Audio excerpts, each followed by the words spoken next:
فأنا ناصح لإخواني بالصدع بالحق تبيض وجوههم. السكوت في مسألة الحزبية يضرها، فاصدع بما تؤمر وأعرض عن المشركين. سلامي على دماج ورجالها والشيخ يحيى ودار العلم يا سعد بانيها. Harusnya, dan nanti mata kita yang sakit kalau terlalu terang. Kalau langit terlalu terang, sakit mata kita. Iya, Allah mengatur kekuasaan yang masya Allah. Baik. Bismillahirrahmanirrahim. Kita di muka surat, yaitu qala al-Imamul Bukhari rahimahullah al-hadisul hadi wal ishrun ba'da sittimi'ah 621. Haddatsana Muhammad ibnul Musanna. Berapa ini? 631. 631. Ini mirip antara 2 dan 3-nya, ini kecil gitu ya. 631. Ayo. Haddatsana Muhammad ibnul Musanna, Abu Musa al-Anazi. Thayyib, yang dipanggil dengan Az-Zamin, yaitu yang lumpuh. Dulu lumpuh, tapi beliau berdoa pada Allah, doanya dikabulkan, sembuh. Iya. Entah, mungkin sempat kena sakit, terutama di masa lampau ya. Basriyun, ya, dari Basrah beliau. Qal haddatsana Abdul Wahhab bin Abdul Waris As-Saqafi, Siqah Imam. Kita lihat apakah beliau ini, iya, beliau tinggal di Basrah juga, walaupun sakit itu dekat Mekah ya, tapi beliau tinggal di Basrah. Beliau Abdul Wahhab, kunyahnya adalah Abu Muhammad. Dia Basri juga, Muhammad bin Musanna Basri.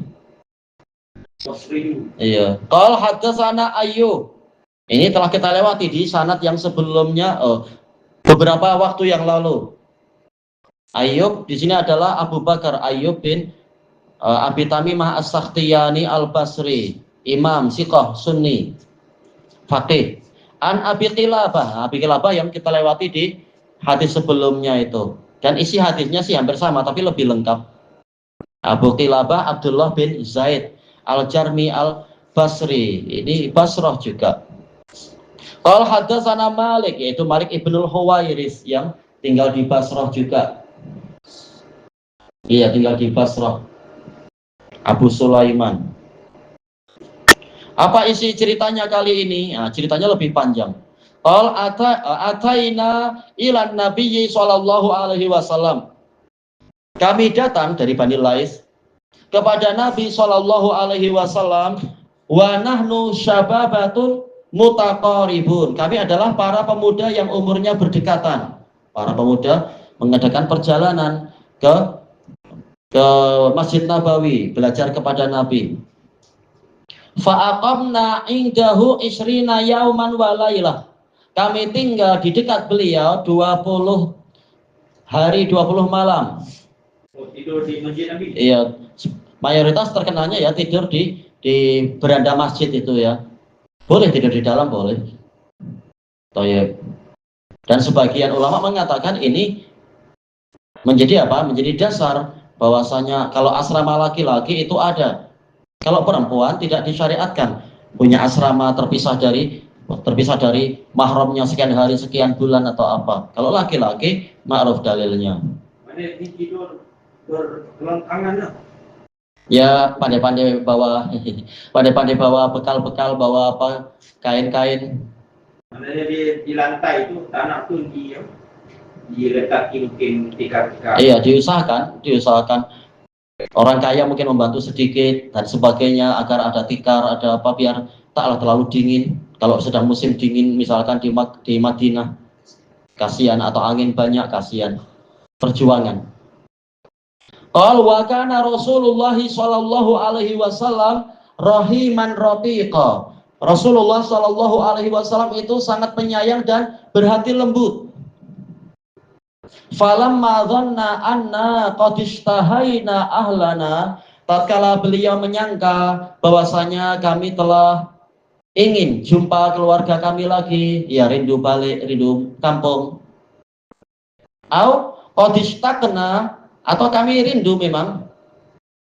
Iya, Nabi merasa, oh kasihan ya, masih para pemuda memang belum pengen lebih lama. Kalau Abu Hurairah jelas memang pindah, niatnya memang sudah hijrah ke Madinah. Tapi orang lain tak masalah, tidak boleh dipaksa.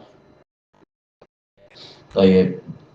Sa'alana amman tarakna ba'dana. Beliau bertanya kepada kami tentang keluarga yang kami tinggalkan di belakang kami. Tanya, gimana keluarga kalian di sana, di Bani Lais misalkan, di perkampungan sana. Fa'akhbarna, maka kami kabarkan kepada beliau. Qal irji'u ila ahlikum. Nabi bersabda, pulanglah kalian kepada keluarga kalian.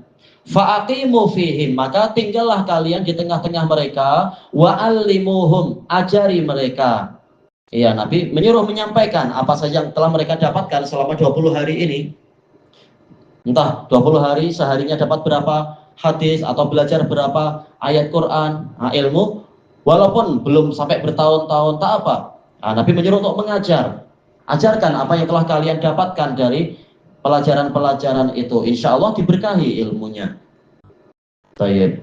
Wa muruhum, perintahkan pada mereka. Ada amar ma'ruf nahi mungkar. Baik. Wa dzakara asya'an ahfadzuha. Nabi menyebutkan beberapa perkara yang saya menghafalnya. Aula ahfadzuha, atau saya tidak menghafalnya. Sebagian rawi ragu, adalah atau tak adalah. Intinya ada beberapa pesan yang lain. Cuma mungkin sebagiannya tidak dihafal oleh sebagian rawi. Kemudian wasallu kama ra'aitumuni usolli, dan sholatlah kalian sebagaimana kalian melihat aku sholat. Berarti memang apa? Teladannya adalah Nabi. Bukan masing-masing berpikir sendiri, sholat dengan cara tarikatnya sendiri-sendiri. Tapi lihat, thariqah Nabi Muhammad dalam sholat macam mana. Karena cara ibadah yang betul hanyalah yang dicontohkan oleh Nabi. Yang lain-lain wajib ikut Nabi. Habis itu kadang betul. Dalil yang jelas, wajib ikut caranya Nabi kalau ingin selamat dan berjaya. Fa'idha hadaratis sholah, maka Bang, apakah fa'nya ini fa' ta'kib, yaitu setelah sholat, kemudian jika hadir waktu sholat, ini tak sesuai. Dohirnya fa'nya di sini boleh jadi adalah apa? Fa' tafsiriyah. Bagaimana pola cara Nabi sholat? Nah, caranya adalah jika telah hadir waktu sholat, fal yu'adzin lakum ahadukum, maka hendaknya salah seorang dari kalian mengumandangkan adzan untuk kalian. Tak perlu 7 orang atau 8 orang semuanya adzan di satu area, di satu masjid misalkan. Cukup 1 orang, salah satunya saja. Baik. Kemudian apalagi wal ya'ummukum akbarukum, dan hendaknya yang menjadi imam kalian adalah yang paling besar. Ya, tatkala yang lain umurnya kurang lebih sama, ini kurang lebih sama, belajarnya juga kurang lebih sama-sama 20 hari 20 malam istilahnya. Kalau dohirnya kadar ilmu juga sama, lihat kenyataannya yang lebih tua yang mana. Baik. Adapun kalau yang satu lebih banyak hafalan Qur'annya, jelas dia yang lebih diutamakan. Setelah itu apa? Ilmunya. Lebih tahu tentang sunnah, dia number berikutnya. Selesai hadis ini hampir sama dengan hadis-hadis sebelumnya, hadis Malik ibnul Huwairis itu.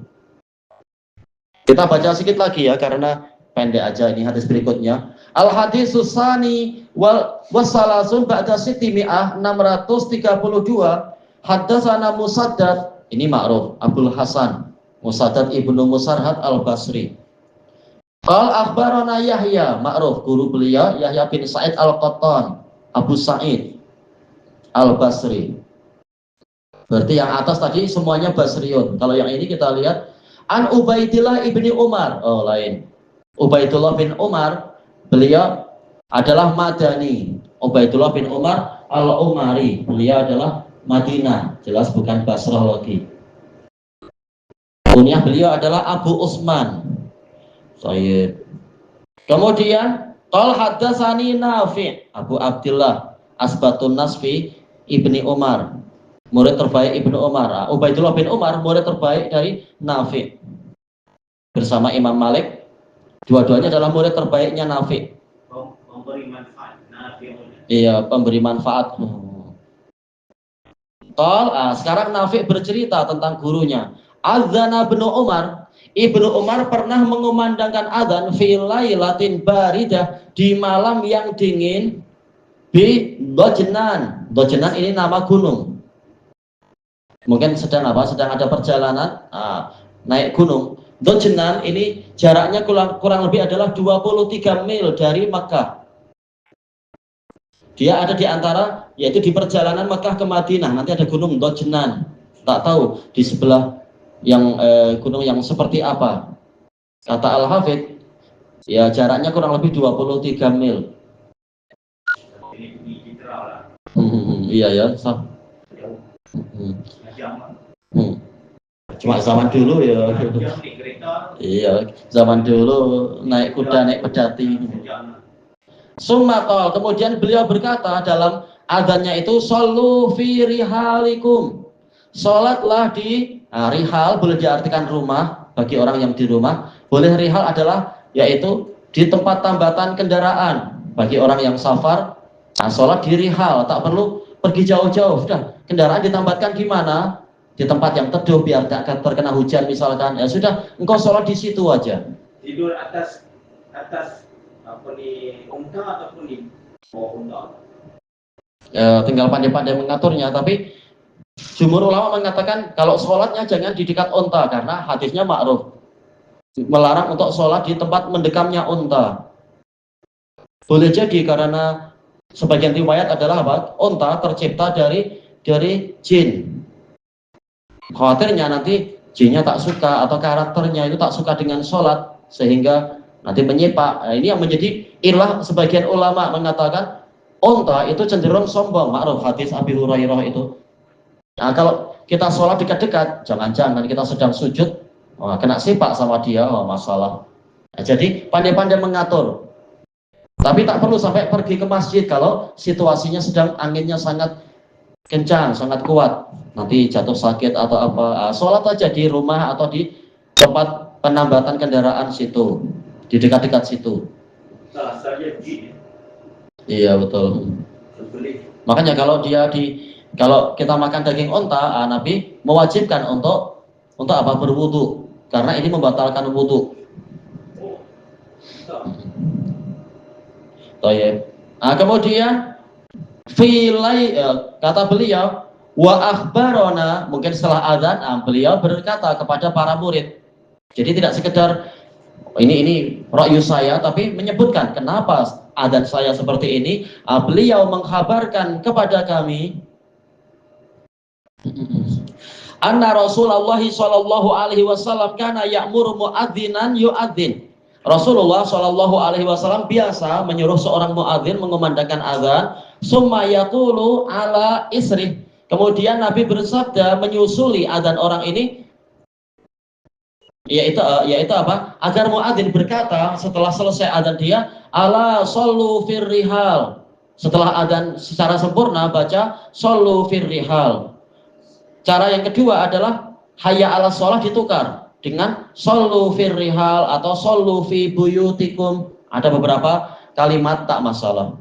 Benar, rihal ini bukan sholat atas binatang, bukan di sebelah binatang. Iya, karena rihal itu terkadang artinya adalah apa? Tempat tinggal. Intinya tak perlu pergi ke masjid kalau situasinya berat.